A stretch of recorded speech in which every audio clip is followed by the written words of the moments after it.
character called president. A few of them, they are the ones who guard. They are not many. Those who guard are very few.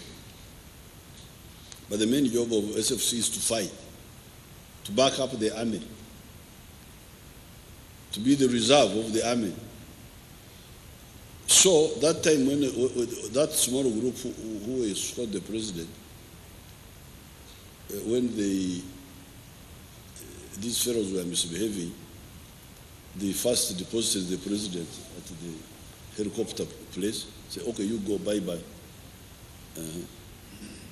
Then they went back to help the police in the town. They went back to help the police because to help the police. Now, what was the problem? The police were there, but these people went back to help, and they helped. Otherwise, a lot of people would have died in Arua. Okay, the fifth question. Is Mzanganda Yunus?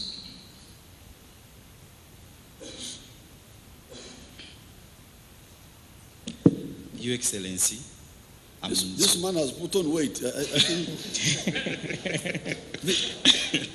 it shows being a journalist in Uganda is not bad business these days. This one used to be very small. Your Excellency, I'm called Nsubuga Chiwalianga Muzanganda. I work with NBS, FM and Smart FM. Your Excellency, there has been a talk in the country that there are a section of high-ranking officers who are being appointed, that they come from just one region. So what would be your take onto that? That high officials? Yes, high-ranking officers of both in institutions and also security institutions.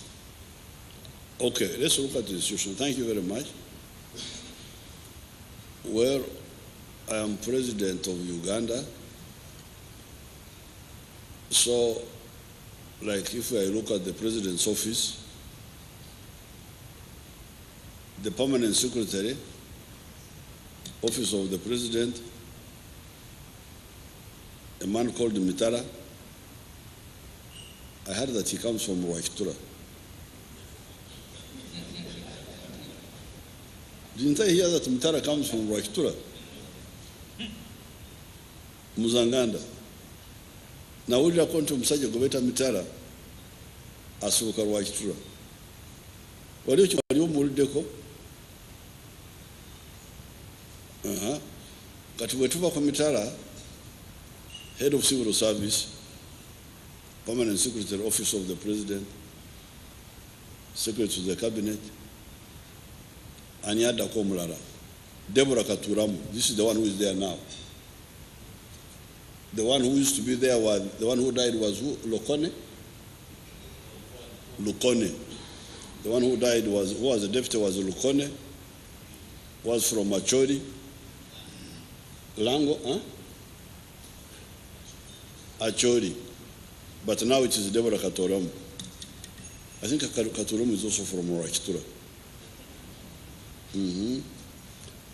Then we go now to the Minister of the Presidency, Mbayo. I think Mbayo is also from Rwaikitura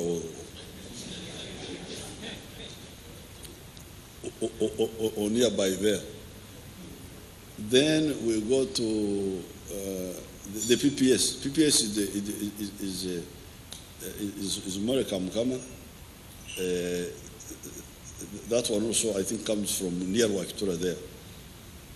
So when you go by institution by institution, I don't have time to go institution by institution. You will really be embarrassed. But I will get time and audit. The PPS to the Vice President, what is his name? Who is the PPS? Museveni? To the Vice President. So all those positions are there. They are known. I don't think that it makes much sense. For army it is army and police. The entry point is that we recruit from all districts equally. This is the entry point. By quota. One day I went to Ajumani and I found there people quarreling that they had not been able to fulfill their quota because many of the children who came to be recruited had a problem of hepatitis because they checked. But they knew their quota. So I told them, you go and bring others so that they are screened, so that they take up their quota.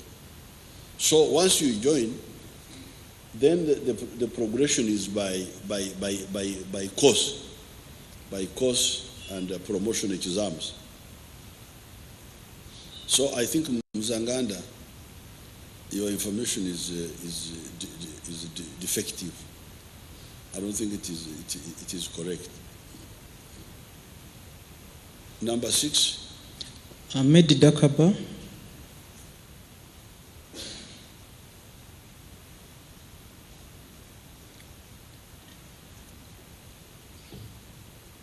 Good evening, Your Excellence.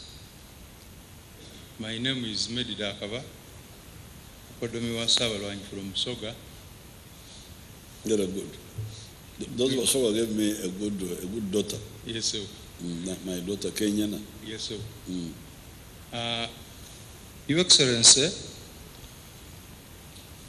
this address is being watched on all the televisions in Uganda and listened to all radio stations in Uganda. I am very sure that even the killers are also watching with notebooks, indicating that whatever you've told us has been captured by the killers, and the indisciplined opposition politicians, as you stated. Your Excellency, I have a fear that there will be some misuse of the telephone calls you are suggesting to be put on the villages. For example, there might be an incident in village A, but to confuse the police, these killers, I have a belief that they might confuse the police by telling them that there is an incident in point B, which might not be true, for their own reasons, to confuse the police. How are you going to handle that? Then for the indisciplined opposition politicians, whatever you tell the public in a gathering like this one, after a day or two, they also come up with the press conferences, they come on radio and TV and pour water to whatever you have told the gathering. One day, the Prime Minister of Uganda suggested that you would call and have a sitting or round table with the people who are interested in the presidency. Yagamba nti tuula n'abaagala entebe yo muteese. Your Excellency, don't you think that this could also be another security measure? Thank you very much. Well, the abaagala entebe y'obwa president, the ones who want the chair of the president, bring competing program, competing manifestos. You see, the presidency is not negotiated for. The presidency is competed for. The ones who want to lead are people who presumably have ideas. I hope they don't want to lead without ideas. So if you want to lead with ideas, you say, my idea, our ideas of our party are the following. And the other ones also say their ideas. And then you go to the public, you look for the votes. When you win, you want to implement your ideas. Now, if the other parties are now convinced, because we won, we don't need a coalition, we have enough numbers, we don't need a coalition to implement our ideas, so, okay, we can discuss with the other parties, but the discussion will have to be about how to compete peacefully. It cannot be how to run the country together, because our ideas may not be the same. But maybe if the other groups have changed their ideas, they want to support our ideas. Because our principles are patriotism, Pan-Africanism, socio-economic transformation, and democracy. The only thing we share with most of the others is democracy. But the democracy of theirs is indisciplined democracy. Ours is disciplined democracy. Even there, we don't really totally share. So, I will look for His Highness the Kabaka, so that he tells me what that category of his was saying. But on the issue of those people misusing the lines, you know, our machines have intelligence. When you ring and you give a false alarm intentionally, that phone of yours can be traced. Who rang this phone? And we shall ask you, why did you misinform the police? What did you want to do? And that's why we want to improve the technology. It is very easy, it is very possible to trace those who misuse the electronic systems of the country. So I wouldn't worry about that. They may try it, but they will be identified and punished. Number 7. Number 7 will be, let's have a Lady Diana Chibuka, then Patrick Onen.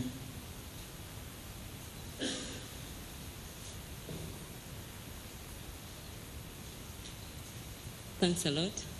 Your Excellency, I'm Diana Chibuka. I work for CBS FM. I stay in Entebbe. I've grown up here. I'm working here. You work for? I work for CBS FM. CBS. Emanduso, 89.2 for the youth side. I begin with a quote. I'm quoting Dr. Sylvia Baluka Angboa. Over the pig stuff, it has become a question of interest. She says, she's a veterinary doctor, as Uganda Association, Veterinary Association, she says, we as veterinary doctors, on the issue of pigs being used to court bad people that shoot people, we are not in line with it. It's against animal rights and freedoms. We, as veterinary doctors, we kindly ask the politicians that use the word to withdraw in order to respect animal rights. I don't know what you think about it, but that's her message. I've always been going to her for coverage. And every time she would begin a story, she would begin with that quote. Oh. So today I'm chanced here. I think I'm delivering her message over to you direct. What is her name? She's called Dr. Sylvia Angboa Baruka. Angboa. So she's saying she's not comfortable with that. Pigs killing people. Maybe something else could be chosen. Well, I think Dr. Angboa, thank you, Sylvia Kibuka. You go and sit. You're finished? I know. So that was a quotation. I just brought it to your attention, a message. Can I deal with that one first? Okay, please. Before I forget. You see, Dr. Mvua may not have the right to interfere with my religious freedom. Because that quote is not from me, it's from Jesus himself.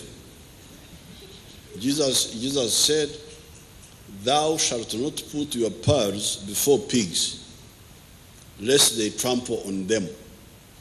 Temusanga ebyemiwendo byammwe omaaso g'embizi, because I don't remember the Luganda conclusion, but in Runyankore it says, mutalete ebyemiwendo byanyu omwisho g'empunu. So that's what I was quoting, that's what I'm quoting. And what Jesus meant was, don't put valuable things before people who don't appreciate value. And in this case, people who kill people. See, the NRM is expert in using guns. I don't think there are few organizations in the world who can use guns as well as UPDF. But we never kill people extrajudicially. And the record is there. I have been carrying guns for the last 47 years. But we have never shot a person in his home. We have never shot a non-combatant. So these are pigs. And you should tell Mvua that according to the Bible, I call them pigs. Gendo Mugambi, Mvua. Thank you. I will smartly deliver the message back to her. Then my question is, all the time, these incidences of security come on board. The first thing, police. In fact, you began with the police. When you look at security channels down to the local government, we are looking at the RDCs chairing security meetings at the district level. And they say, we are in charge of security at the district level. And in fact, they chair those meetings. Why then, when it comes to point fingers, why are we leaving out the RDCs? And then we are looking at police. These guys chair the meetings. They give orders to the DPCs at the district level. But when things go worse, we are not seeing a tap onto the RDCs. Mr. President, can I get a clarification over that? Thank you. Okay, thank you, Chibuka. Na Chibuka or Chibuka? I'm called Chibuka. Chibuka, okay. Thank you. Now, the reason why the RDC, yes, she could be responsible, but she's a coordinator. She's a coordinator of Amasiga in his or her district. Amasiga, the different pillars. She's chairing the intelligence, the police, the prisons, the army in the area. They all sit in that committee of hers or his. But each one is responsible for their area. You cannot say that because the RDC is the chairperson of the district committee, if somebody escapes from prison, that it is her fault. Because she's not the commandant of the prison. She's just a coordinator. The one who is responsible for the security of the prison is the prison commandant. You cannot blame if something goes wrong in the barracks, where there is a commanding officer, and then you say, you are a DC, because you are chairperson of the district committee, you are blamed for what happened in the barracks. She's just a coordinator. She can come in if there is a sustained problem And remember, these problems are not really sustained. They just come like what? It's go over. And you may find that the problem is not confined to the local area. Like these people who come on pikipikis to kill people in Kawanda, where they killed Abiriga, or in Bulenga, they may not have come from even that area. They may be coming from very far. So that's why I don't think it is correct to put so much. They are just coordinators at the district level. But maybe if the problem goes on for a long time, that's when now he needs to come in and mobilize and so on and be involved. But otherwise, I don't think it's fair to blame them. Number 8. Patrick Onen.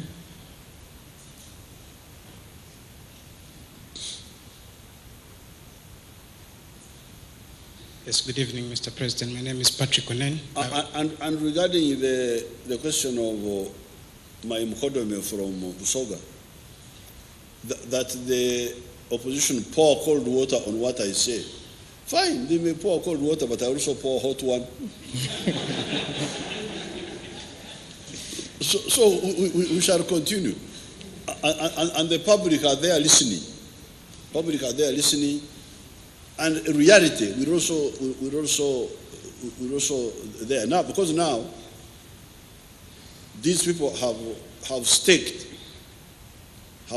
their plans on killing Ugandans in order to discredit the NRM.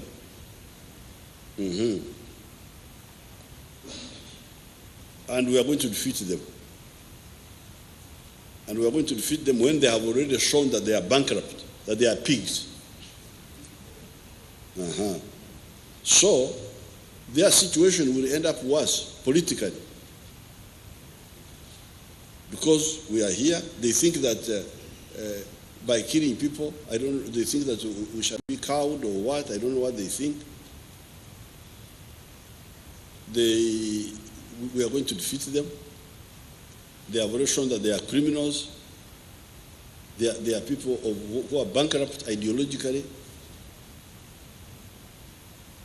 Why don't we kill people? Why don't NRM kill people? We don't. All the enemies who fight us, except in war, that's when we may kill somebody. But to go and shoot somebody in his house, coming back from work, we have never done it. Because it is, when you have this power of the gun, which you are given to you by God, you are an agent of God here on earth. When you misuse it, you are abusing the power God gave you, the opportunity which God gave you. And that's why the NRM, the NRA, the UPDF, we never, and if any of our people does that, we go for him, put him on a firing squad. So, the opposition may pour cold water, we shall pour hot one, but in the end, reality on the ground will prove who is right and who is wrong.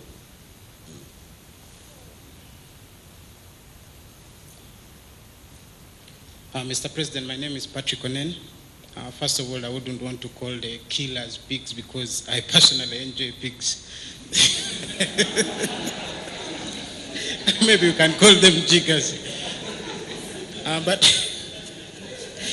But my question is, could our borders be very porous that maybe these killers, when they come into Kampala, for example, they commit these crimes, that they find their way out of the country? Because I believe if they were a gang that operates within the country, maybe the security agencies would have caught them because they use the same methods of killing. And then my question on the cameras is, who is going to be in charge of these cameras? Because we also know that overexposure of people will maybe lead to violations of rights. So will it be police, or are you going to contract somebody else to handle these cameras? Thank you. No, the cameras will be under the police. And what overexposure is there? You are not naked on the streets. You are walking, going to buy something. You are driving. So what are you, like I'm seeing you now. How are you exposed? Or how am I exposed? Because you see I'm seated here, you are seated there. We are not in the cameras are not in people's bedrooms. They are not in people's sitting rooms. They are in the public, on the streets and on the highway. So they are only for security. Don't vandalize. Like the other day there was a blackout of electricity. Now later on I heard that a power line somewhere in Mitiani is it, which was vandalized, had fallen down or something like that. So these cameras will stop all those bad driving, vandalizing electricity lights, vandalizing the road furniture. That's what they are for. Now, on the issue of the porous borders, yes, the borders are porous. They are porous, and there's even free movement of people in East Africa. But if we strengthen our internal system, because for instance, I don't know where you came from. You come from wherever you came from. But once you are here, I have systems to control you. If you try to make trouble here, I will quickly, my people will quickly know, oh, this is the one who's trying to make trouble. And they will deal with you. So people coming, they can come from wherever they come. But if our system here is very strong, if anybody tries to do bad things, we shall get him here. In the rural areas, the last time ADF came was in 2007, just before Chogo. They came and entered Semrik Park. There were 100, and within 2 weeks, 87 of them were killed, and they remained here. Only 13 went back. So being porous is not a problem. You can come in, but you shouldn't go back if you come in a bad way. Now, in the rural areas, we did that because we have perfected our capacity in the rural areas. First of all, as I said in my speech here, the rural area is different from the town. You walk through the grass, we see where you have stepped. We have got other means of surveillance. We can easily locate you in the bush.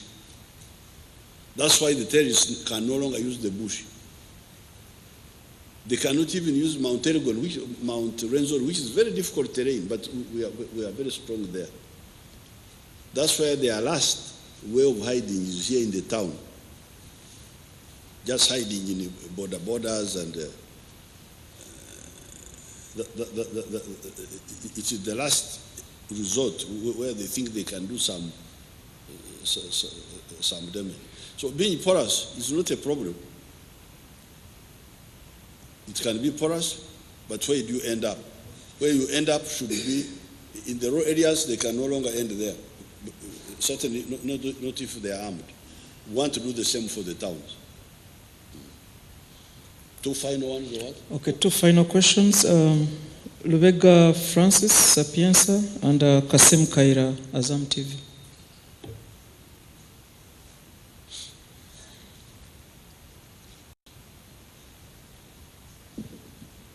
Thank you so much, His Excellency. My name is Lubega Francis. I work for Radio Sapienza, Zambia. My first question is... Only one question, please. My colleague hinted on it, but I wanted to elaborate more on it. There is a new wave of people power in the country under the lead